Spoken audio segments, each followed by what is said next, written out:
आज फिर एक बार आप सबके साथ बैठकर ऐसा लग रहा है जैसा मेरे घर का आंगन फिर से महक उठा हो। जीवन की सबसे सुंदर बातें बहुत ही सरल और सहज होती हैं और आज उन्हीं सरल बातों में से एक बात मैं आपके साथ करना चाहती हूँ और वह है सोच कर बोले। शब्द बहुत हल्के हैं, बहुत कोमल हैं, पर रिश्तों में एक अद्भुत ऊष्मा भर देते हैं। हमारे शब्द हवा में रुकते नहीं, बल्कि वे सुनने वाले के दिल तक पहुंचते हैं। कई बार तो वे दिल में एक गहरी जगह बना लेते हैं, एक ऐसी जगह जहाँ जीवन का भाव बदल जाता है।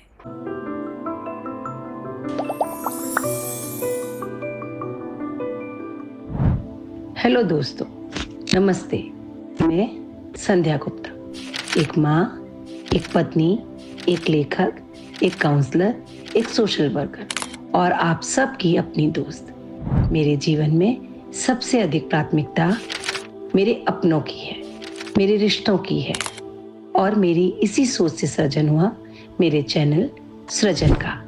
आप सभी का आपके अपने चैनल सृजन बाय संध्या गुप्ता में बहुत बहुत स्वागत। ये है मेरे विचारों का सृजन। हाय, नमस्ते।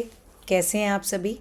आशा ही नहीं, मुझे पूरा विश्वास है स्वस्थ होंगे, मस्त होंगे और हमेशा की तरह ज़बरदस्त होंगे। जब मैं अपने घर को देखती हूँ तो रोज़ महसूस करती हूँ कि शब्दों का कितना सुंदर प्रभाव होता है। मेरे पति सुधीर जब घर आते हैं, भले ही थके हों, पर मैं आ गया हूँ कहते समय उनके चेहरे पे जो हल्की मुस्कान आती है और बस मैं इतना कहती हूँ, आइए आपकी चाय तैयार है। तो यकीन मानिए, बस इतना छोटा सा संवाद एक पूरे वातावरण को एक प्यार के एहसास से, एक नरम नरम से एहसास से भर देता है।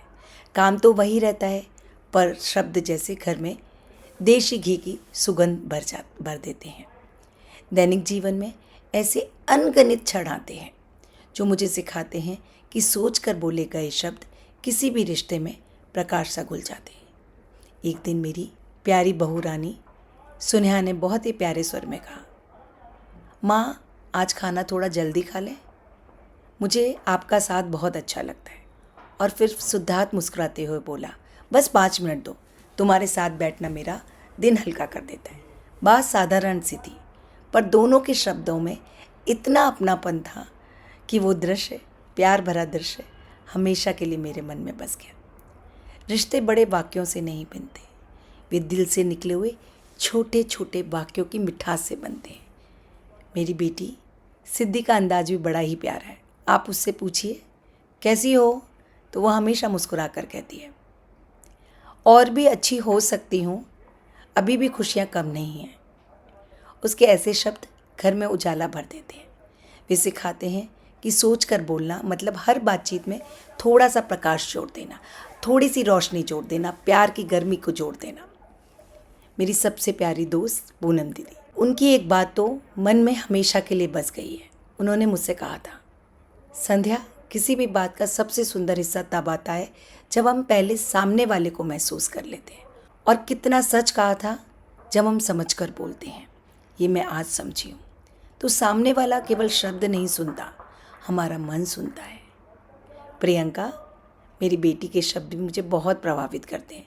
वो मुझे हमेशा कहती है, संध्या माँ, मैं जब भी बोलती हूँ पहले अपने मन में थोड़ा सोच लेती हूँ कि अगर ये शब्द कोई मुझे कहेगा तो मुझे कैसा लगेगा, ताकि मैं जो भी दूसरों से बात कर रही हूँ वो दूसरे के मन को सुखता ही नहीं लगे। ये सारे उदाहरण मेरी निजी ज़िंदगी के हैं और मुझे कुछ ना कुछ सिखाते गए हैं। मेरी गुरु राज दीदी, वो तो हमेशा उनसे कोई भी बात कहते हैं, उनके हमारी बात सुनने के बाद एक पॉज लेती हैं, उसके बाद उसका रिप्लाई करती हैं और बहुत ही प्यारा, बहुत ही सकारात्मक रिप्लाई। जब दिल साफ़ हो ना, तो शब्द अपने आप सुंदर सा हो जाते हैं। मैंने अपने जीवन में यही पाया है कि घर की दीवारें ईंटों से नहीं, शब्दों से खड़ी होती हैं। अगर बातों में शांति हो तो घर अपने आप फूलों जैसा महक जाता है। जब कोई घर लौटता है और हम कह दें, अच्छा हो आप आ गए, घर पूरा हो गया, तो वह एक वाक्य उनके दिन भर की सारी थकान को मिटा देता है। प्रेम की हल्की हवा पूरे वातावरण में गूंज जाती है। जब कोई बच्चा कोई कोशिश करता है और हम कहते हैं, बहुत अच्छा, वेरी गुड और यू कैन डू, वंडर्स, तो उसे महसूस होता है कि उसकी कोशिश को देखा गया है, स्वीकारा गया है, सराहाया गया है, समझा गया है। जब जीवन साथी की ओर देखकर हम एक पल के लिए कहें, आपके होने से जीवन सरल लगता है, सहज लगता है, प्यार भरा लगता है, तो ये एक ही वाक्य रिश्तों में सौम्यता की वर्षा कर देता है।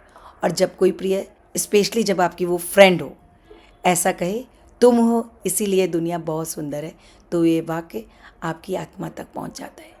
सोच कर बोलना कोई नियम नहीं है, ये एक सुंदर आदत है। बात वही होती है, बस उसका स्पर्श बदल जाता है, उसका भाव बदल जाता है, उसको समझने का जो हमारा तरीका है, तो हमारा नज़रिया है, वो बदल जाता है।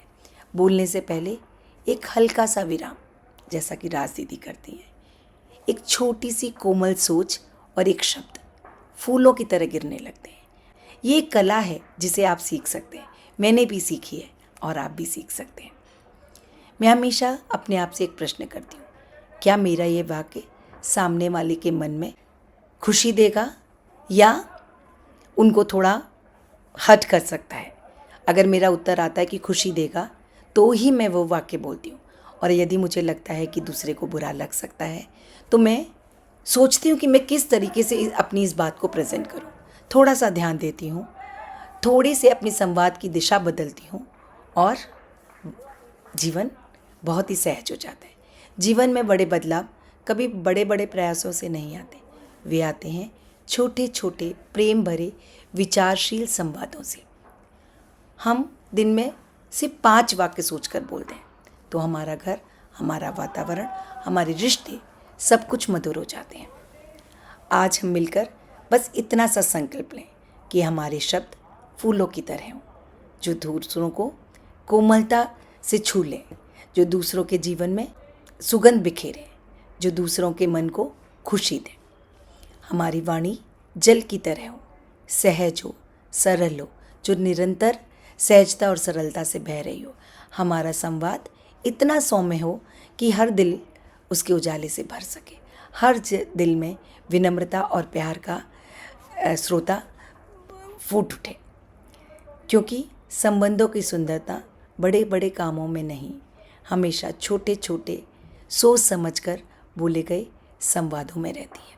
कुछ सरल दिल में उतरने वाली तकनीकें आपके साथ में साझा करती हूँ। सबसे पहली तकनीक, रुक कर बोलना। यदि आप किसी के साथ बात कर रहे हैं, उसकी बात को सुने, कुछ 15 सेकंड का एक ब्रेक लें, सोचें और उसके बाद बोलें कि मुझे क्या बोलना है। उस पल जब आप रुकते हैं, उस पल में शब्द अपने आप सुधर कर आते हैं। दूसरी तकनीक, धीमी शुरुआत। कोई भी बात हो, पहला शब्द हल्के से बोले, जैसे सुनो, मैं एक बात कहूँ, चलो बात करें, ताकि शुरुआत ही मीठी हो। शुरुआत मीठी होगी तो वाक्य तो सुंदर होंगे ही। तीसरी तकनीक, सामने वाले की लय पकड़ना। अगर सामने वाला धीमा बोल रहा है तो आप भी उसी लय में बोलें। आप सिर्फ एक महसूस करके देखिए कि अगर सामने वाला बहुत धीमा बोल रहा है, आप बहुत तेज़ बोल रहे हैं, तो सामने वाला थोड़ा सहम सा जाता है। उसको उत्साहित करने का तरीका है कि उसका जो टोन है, उस टोन से अपना टोन मिलाएं, ताकि आपकी और उसकी ऊर्जा एक रूप हो जाए। यही वह संवेदनशीलता है। चौथी तकनीक है कोमल सुझाव। अगर कुछ कहना है, किसी को कुछ सुझाव देना है, तो पहले उसकी थोड़ी सराहना करें कि तुम ये काम बहुत अच्छा करती हो, मुझे बहुत अच्छा लगता है तुम्हें देखकर, पर मेरा एक सुझाव है, अगर इसे तुम स्वीकार करना चाहो तो। 5वीं तकनीक, हर एक दिन एक प्यारा वाक्य। अपने साथ ही संकल्प लें, अपने आप से ये प्रॉमिस करें कि मैं हर एक दिन एक सुंदर वाक्य को सीखूंगी और अपने परिवार के सदस्यों के साथ बोलूँगी, ताकि वो मेरी आदत में आ जाए। जैसे, तुम्हारे होने से घर का माहौल बहुत अच्छा लगता है। ये आदत रिश्तों को चमका देती है। दोस्तों, आज की इस छोटी सी बातचीत के बाद बस मैं इतना ही कहना चाहूँगी कि हमारे शब्द हमारे भीतर के मन का दर्पण होते हैं। यदि मन में शांति, समझ और प्रेम है, तो वे हर वाक्य में दिखाई देती है। जीवन बहुत बड़ा नहीं है, पर उसके भीतर बहुत बहुत सारे छोटे छोटे क्षण छिपे होते हैं। और यदि हम इन क्षणों को सोचकर बोले गए वाक्यों से सजाते हैं, तो हमारा पूरा जीवन एक मीठी सी धुन बन जाता है। हम सब अपनी अपनी दुनिया में व्यस्त हैं, पर एक पल रुककर, थोड़ा सा सोचकर, थोड़ा सा मुस्कुराकर बात कर लेने से हमारा जो दूसरे का जीवन है वो खुशियों से तो भरता ही है, हमारा जीवन भी बहुत ही सहज और सरल हो जाता है। राज दीदी तो कहती हैं कि समृद्धि से भर जाता है, जीवन का हर क्षेत्र समृद्ध होता चला जाता है। हमारे छोटे छोटे प्रेम भरे वाक्य रिश्तों को गहरा कर देते हैं, ये हमारे घर में सुकून की रोशनी भर देते हैं। मेरी एक ही प्रार्थना है, जहाँ भी जाएं, जिससे भी मिले, आपके शब्द एकदम हवा की तरह हों, जल की तरह शांत हों, फूलों की तरह सुगंधित हों, क्योंकि अंत में हम ये याद नहीं रखते कि किसने क्या कहा, हम ये याद रखते हैं कि जिसने भी कहा किस तरह कहा और मुझे उसके कहने से क्या महसूस हुआ। तो चलिए आज से हम सिर्फ वही शब्द सुनेंगे और वही शब्द चुनेंगे जो मन को हल्का कर दें, जो मन को प्रेम से भर दें, सकारात्मकता से भर दें, रिश्तों को जोड़ दें, रिश्तों को गहरा कर दें और हर दिन को थोड़ा और सुंदर बना दें। ईश्वर करे आपकी वाणी हमेशा मधुर रहे, आपका घर हमेशा प्रेम के उजाले से भरा रहे और आपके संबंध हमेशा सोच कर बोले हुए मधुर वाक्यों से महकते रहे। अगले हफ्ते फिर मिलेंगे ऐसे ही किसी अच्छे से, प्यारे से, दिल छू लेने वाले विषय के साथ। तब तक के लिए नमस्ते।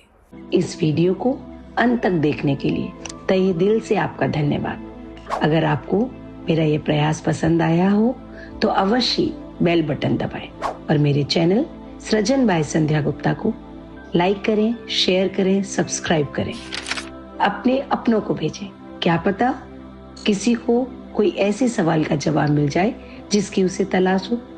आपके सुझाव मेरा हौसला बढ़ाते हैं। अवश्य अपने सुझाव चैट बॉक्स में डालें और आप किस विषय पर वीडियो देखना चाहते हैं वो मुझे अवश्य बताएं। आप सभी का फिर से एक बार बहुत बहुत धन्यवाद। जल्दी ही मिलेंगे ऐसे ही किसी अन्य विषय के साथ।